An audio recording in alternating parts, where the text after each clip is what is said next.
Then what happened to food? Chronic disease wasn't that big of a deal in the 1970s, 1980s. You look at the graph of all chronic conditions, there's just a sharp turn in the 1980s. It's literally almost to the year of the Surgeon General report saying smoking wasn't great.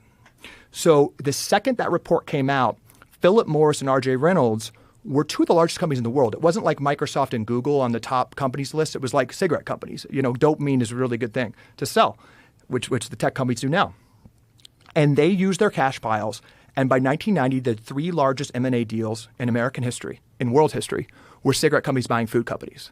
So you had Nabisco bought by R.J. Reynolds. You had Kraft and U.S. Food and you see those graphs of all the food companies owned by like a couple companies. That was the cigarette companies. And they did two things very, very intentionally.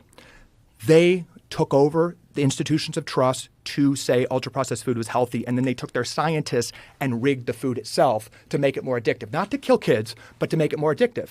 So you had the literal food pyramid, which said ultra-processed food is great, low fat, carbs, base of the pyramid. That was constructed literally by the cigarette industry to promote their addictive products. And this weaponization of food, as I call it, it's not just like this conspiracy. Literally the cigarette industry, those two companies, Philip Morris and R.J. Reynolds, were the two largest food producers in the United States. Like 50% of American food were created by cigarette companies in the 1990s.